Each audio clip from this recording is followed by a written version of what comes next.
के राष्ट्रपति Volodymyr Zelensky ने जानकारी दी है कि मंगलवार को भी रूस और यूक्रेन के बीच समझौता वार्ता जारी रहेगा। राष्ट्रपति ने यह भी कहा कि जंग खत्म कर शांति स्थापित करने के प्रयासों के तहत उन्होंने इजरायल के प्रधानमंत्री नफ्ताली बेनेट से बात की।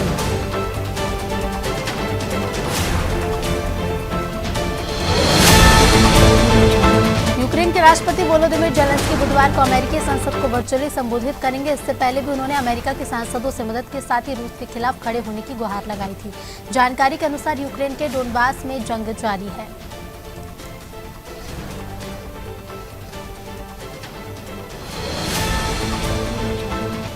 रूस यूक्रेन जंग को लेकर जुर्मानी हमले भी किए जा रहे हैं। इसी कड़ी में टेस्ला और स्पेसएक्स के संस्थापक एलन मस्क ने रूसी राष्ट्रपति व्लादिमीर पुतिन को चुनौती दी है। मस्क ने ट्वीट कर पुतिन को एकल मुकाबले में दो हाथ करने की चुनौती दी।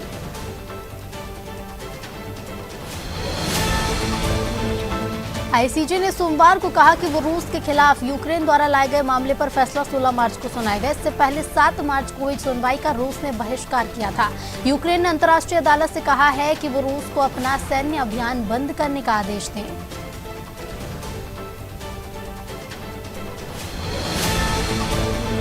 यूक्रेन की राजधानी कीव और अन्य शहरों पर हमलों के बीच सोमवार को रूस और यूक्रेन के अधिकारियों के बीच चौथे दौर की वार्ता शुरू हो गई। वीडियो लिंक के जरिए हो रही इस बार की वार्ता में दोनों ओर से उच्च स्तरीय अधिकारी भाग ले रहे हैं।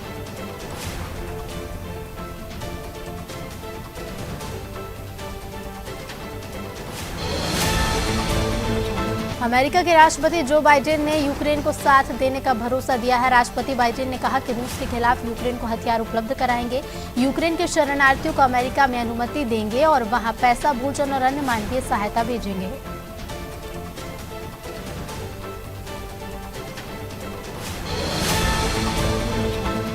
पाकिस्तान पीपुल्स पार्टी के अध्यक्ष बिलावल भुट्टो जरदारी ने पीटीआई के सदस्यों को अविश्वास प्रस्ताव में भाग लेने से रोकने के इमरान खान सरकार के फैसले को असंवैधानिक बताया है। उन्होंने इस मामले में पाकिस्तान के मुख्य न्यायाधीश और मुख्य चुनाव आयुक्त से हस्तक्षेप करने की मांग की है। पाकिस्तान में आवाम महंगाई की मार से बेहाल है। विपक्ष ने इस मुद्दे को लेकर सरकार के खिलाफ मोर्चा खोल रखा है। विपक्षी दलों की ओर से सरकार के खिलाफ अविश्वास प्रस्ताव लाया गया है, जिस पर प्रधानमंत्री इमरान खान भड़के हुए हैं।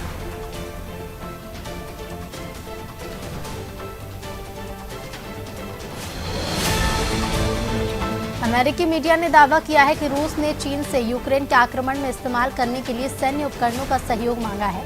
इस अनुरोध ने अमेरिका और चीनी सरकारों के शीर्ष सहयोगियों के बीच रोम में बैठक से पहले चल रहे युद्ध को लेकर तनाव बढ़ा दिया।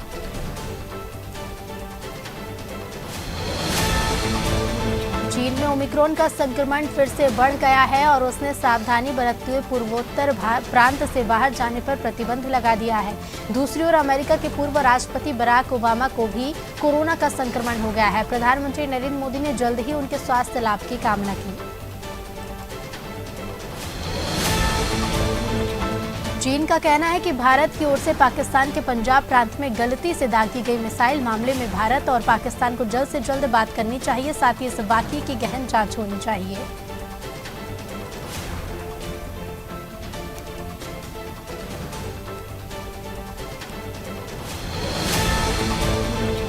यूक्रेन पर रूस के हमले को 3 हफ्ते होने वाले हैं। हमले से यूक्रेन में भारी तबाही मची है। रूस को भी कई मोर्चे पर इस हमले की कीमत चुकानी पड़ रही है। इसमें सबसे बड़ी चुनौती है अर्थव्यवस्था के मोर्चे पर। यही नहीं, इस लड़ाई में बड़ी संख्या में रूस के सैनिक भी मारे गए थे।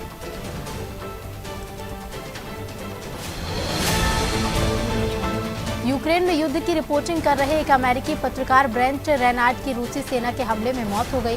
वो टाइम पत्रिका के लिए काम कर रहे थे। 50 वर्षीय रेनार्ड हाल के हफ्तों में वैश्विक शरणार्थी संकट पर केंद्रित टाइम स्टूडियो के प्रोजेक्ट पर काम कर रहे थे।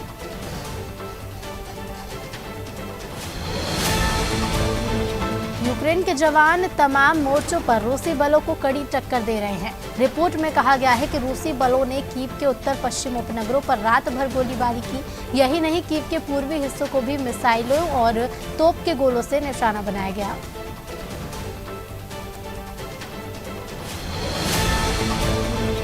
यूएनएससी में अमेरिका ने कहा कि जॉर्जिया के हिस्सों पर कब्जा करने की रूस की कोशिश जारी है। साथ ही मोल्दोवा में भी इसके सैनिकों की तैनाती जारी है। अमेरिका ओएसईसी के विशेष निगरानी मिशन के प्रति अटूट प्रतिबद्धता की पुष्टि करता है, जिसके काम को यूक्रेन में अस्थायी रूप से जबरन बंद करा दिया गया है। भारत ने रूस और यूक्रेन के बीच तनाव की स्थिति को समाप्त करने के लिए दोनों देशों से सीधे संपर्क और बातचीत का रुख करने को कहा। यूएनएससी की बैठक में भारत के उप स्थायी प्रतिनिधि राजदूत आर रविंद्र ने कहा कि दिल्ली, मॉस्को और कीव दोनों के साथ संपर्क में है।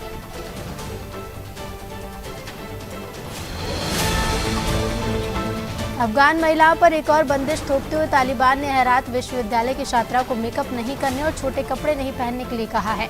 इसके अलावा तालिबान ने गैर महरम पुरुष प्रोफेसरों की आवाज रिकॉर्ड करने पर भी प्रतिबंध लगा दिया है।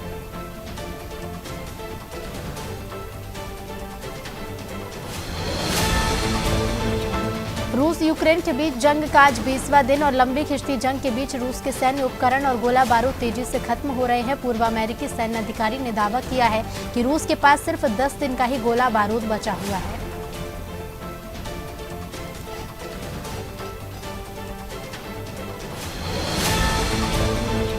यूक्रेन के खिलाफ जंग लड़ने के लिए 40,000 से ज्यादा सीरियाई लड़ाके तैयार हैं और इन लड़ाकों ने रूस की ओर से जंग में भाग लेने के लिए खुद को पंजीकृत कराया है। ये लड़ाके रूस की तरफ से यूक्रेन जाना चाहते हैं। हालांकि 14 मार्च तक किसी सीरियाई लड़ाके ने देश नहीं छोड़ा था।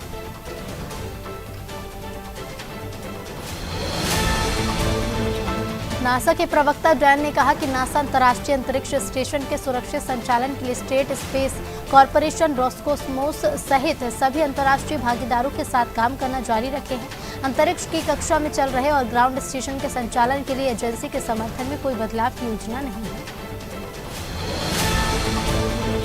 रूसी विदेश मंत्रालय ने यूक्रेन के दोनेत्स्क में हमले को लेकर जारी बयान में कहा कि 14 मार्च को यूक्रेन की सेना ने दोनेत्स्क में एक आवासीय इलाके के आसपास टोचका यू सामरिक मिसाइल दागी। इस हमले में 20 लोगों की मौत हुई और 28 लोग गंभीर रूप से घायल हो गए हैं।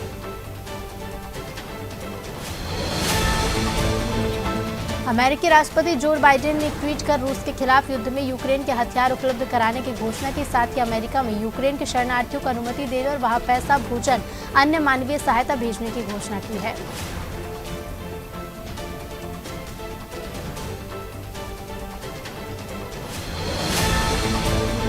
रिपोर्ट के अनुसार यूक्रेन युद्ध और अन्य सुरक्षा मुद्दों पर 7 घंटे तक उच्च पदस्थ अमेरिकी और चीनी अधिकारियों की मुलाकात के बाद अमेरिका ने रूस और चीन के बीच मिली भगत को लेकर चिंता व्यक्त की है। अमेरिकी अधिकारी ने कहा कि रूस के साथ चीन की मिली भगत को लेकर हमें गहरी चिंता है। स्लोवाकिया के विदेश मंत्रालय ने कहा कि खुफिया सेवा विभाग से मिली सूचना की समीक्षा के बाद रूस के 3 राजनयिकों को निष्कासित करने का निर्णय लिया। मंत्रालय ने कहा कि रूस के दूतावास के राजनयिकों के पास देश छोड़ने के लिए 72 घंटे का समय है। इन अधिकारियों ने राजनयिक संबंधों पर वियना प्रस्ताव का उल्लंघन किया। अंतर्राष्ट्रीय परमाणु ऊर्जा एजेंसी ने कहा है कि वो उन रिपोर्टों से अवगत है जिनमें कहा गया कि रूसी सेना ने आज जापोरिज्जाया परमाणु ऊर्जा संयंत्र की साइट पर गोला बारूद से विस्फोट किया। यूक्रेन से मौजूदा हालात के बारे में जानकारी ली जा रही है।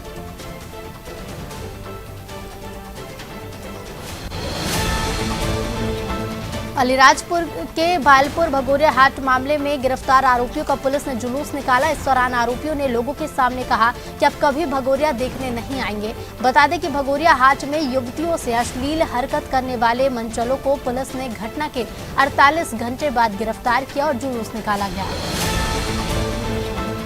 लखनऊ के धूमा में आगामी होली के त्योहार को लेकर पुलिस विभाग द्वारा शांति समिति की बैठक आयोजित की गई, जिसमें कई महत्वपूर्ण निर्णय लिए गए और पर्यावरण को लेकर भी चर्चा हुई। इस दौरान सभी से शांति और सौहार्द से त्योहार मनाने की अपील की गई। बैठक में अधिकारियों सहित अन्य लोग मौजूद रहे।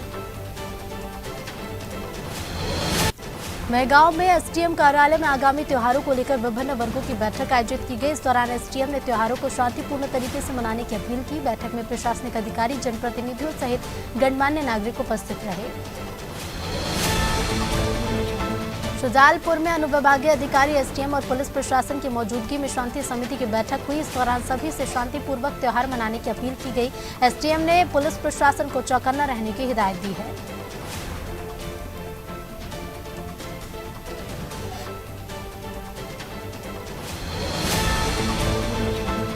विदिशा के उदयगिरी के डैम में 3 किशोर डूब गए। घटना की जानकारी लगते ही पुलिस पहुंची। इसके बाद कलेक्टर के निर्देश पर एनडीआरएफ की टीम को सर्चिंग के लिए बुलाया गया।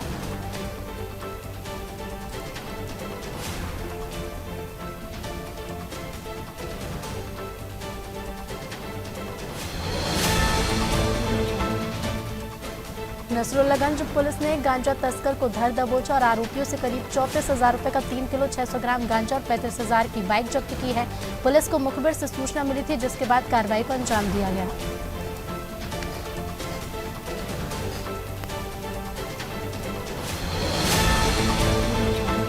नसरुल्लागंज में सरकारी अस्पतालों में मनमानी चल रही है। सिविल अस्पताल में पदस्थ डॉक्टर मरीजों के इलाज पर ध्यान नहीं देते। सरकारी डॉक्टर निजी अस्पतालों में सेवाएं दे रहे हैं। मरीजों को सरकारी डॉक्टर निजी अस्पतालों में रेफर कर देते हैं। क्षेत्र के ब्लॉक मेडिकल ऑफिसर जांच की बात कहकर पल्ला झाड़ रहे हैं। बड़वानी के ठीकरी में जिम्मेदार अधिकारी ग्रामीणों के हक पर डाका डाल रहे हैं। पिछले 3 महीने से ग्रामीणों को सुचारू रूप से राशन नहीं मिल रहा, जिसके कारण उन्हें काफी परेशानी हो रही है। परेशान ग्रामीणों ने तहसीलदार से शिकायत की। इसके बाद तहसीलदार ने उचित कार्रवाई का आश्वासन दिया।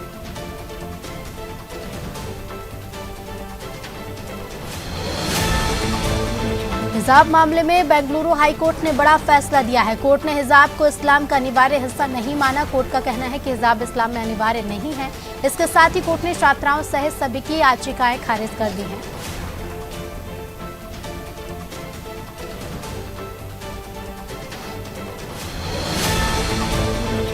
विधानसभा में हुई शिवराज कैबिनेट की बैठक में कई अहम फैसले लिए गए। पशु चिकित्सा इकाई योजना लागू करने का निर्णय लिया गया। प्रदेश में पशुओं के उपचार के लिए मोबाइल वाहन चलेगा। राम वन गमन पथ योजनाओं को अब संस्कृति विभाग देखेगा। गृह मंत्री नरोत्तम मिश्रा ने जानकारी दी है।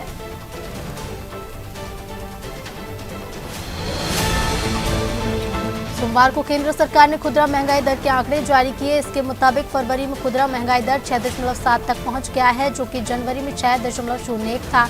सरकार की ओर से जारी आंकड़ों के मुताबिक खुदरा महंगाई दर फरवरी में सबसे उच्च स्तर पर पहुंच गई। जानकारी के मुताबिक इसकी वजह कच्चे तेल और खाद्य तेलों की कीमतों में तेजी है। पूरे देश में होली का उत्सव त्योहार धूमधाम से मनाया जाता है, लेकिन बढ़ती महंगाई और खुशियों की उम्मीद पर विराम लगाती नजर आ रही है। बालोद में भी महंगाई का असर देखने को मिल रहा है, जहां व्यापारियों का कहना है कि ग्राहक किराना की दुकानों से दूरी बनाते नजर आ रहे हैं।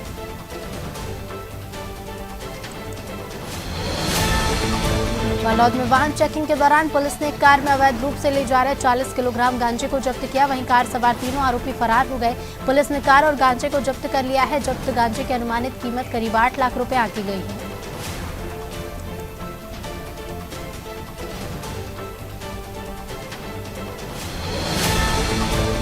कोरिया जिले के मनेंद्रगढ़ में इन दिनों होली रंग जमने लगा है। हर रोज रात को राजस्थानी लोग चंकी थाप के साथ राजस्थान के पारंपरिक होली गीत गाए जा रहे हैं और होली पर्व की प्रतिदिन रात में अलग अलग मोहल्ले में घूमकर गीत गाते हैं। मंडली के सदस्यों ने कहा कि पूर्वजों से परंपरा मिली है।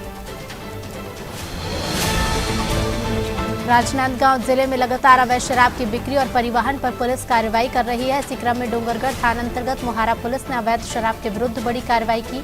पुलिस ने 2 शराब तस्कर सहित 20 पेटी अंग्रेजी शराब और एक 4 पहिया वाहन जब्त कर लिया है।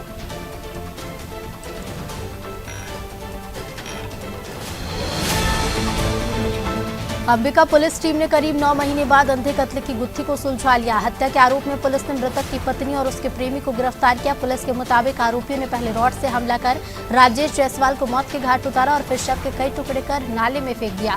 फिलहाल पुलिस ने आरोपियों को गिरफ्तार कर आगे कार्रवाई शुरू कर दी है। उत्तर प्रदेश में विधान परिषद के चुनाव कराए जाएंगे। 36 सीटों के लिए निर्वाचन प्रक्रिया शुरू होगी। पहले चरण की 29 सीटों के लिए जिन लोगों ने 4-5 फरवरी को नामांकन किया था वो मान्य होगा। बाकी 7 सीटों के लिए नामांकन 19 मार्च तक किए जाएंगे। मतदान 9 अप्रैल और मतगणना 12 अप्रैल को होगी। आगरा में 20 मार्च से शुरू हो रहे ताज महोत्सव की तैयारियों का जायजा लेने मंडल आयुक्त अमित गुप्ता शिल्पग्राम पहुंचे। इस दौरान मंडल आयुक्त ने शिल्पग्राम और आसपास के अतिक्रमण के विरुद्ध प्रभावी कार्रवाई के निर्देश दिए। जायजा लेने पहुंचे मंडल आयुक्त के साथ डीएम और प्रशासन के आला अधिकारी मौजूद रहे।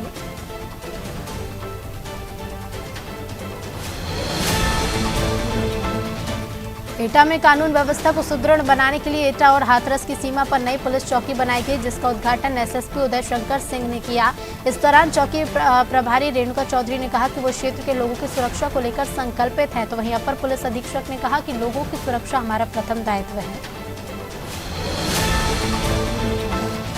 झांसी के मऊरानीपुर में फसल काटने गई महिला को मटके से पानी पीना भारी पड़ गया। इसके बाद कुछ लोगों ने महिलाओं से अभद्रता कर मारपीट की। घटना की सूचना पीड़िता ने कोतवाली प्रभारी को दी और दोषियों के खिलाफ कानूनी कार्रवाई की मांग की है।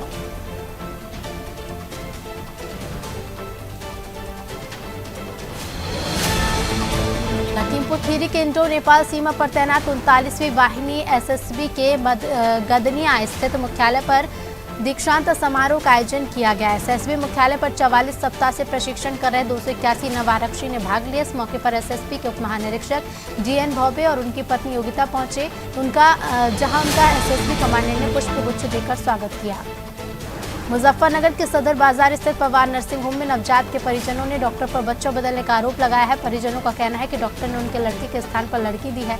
इस दौरान नर्सिंग होम के बाहर लोगों का जमावड़ा लग गया। मौके पर पहुंची पुलिस मामले की जाँच कर रही है। रायबरेली में जिला अस्पताल के गोदाम में अचानक भीषण आग लग गई। अस्पताल में भर्ती सभी मरीज इधर उधर भागने लगे। अस्पताल प्रबंधन ने फायर ब्रिगेड को जानकारी दी। इसके बाद मौके पर पहुंची फायर ब्रिगेड ने आग पर काबू पाया है।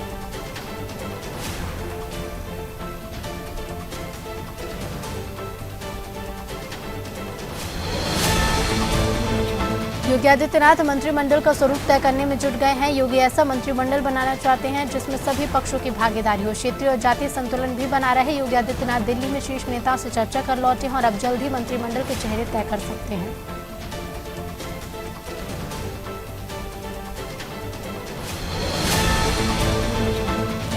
और चमोली के जोशीमठ नगर पालिका के कूड़ा डंपिंग जोन में भीषण आग लग गई। आग की सूचना मिलते ही आग पर फायर ब्रिगेड नगर पालिका कर्मी मौके पर पहुंचे और कड़ी मशक्कत के बाद आग पर काबू पाया गया।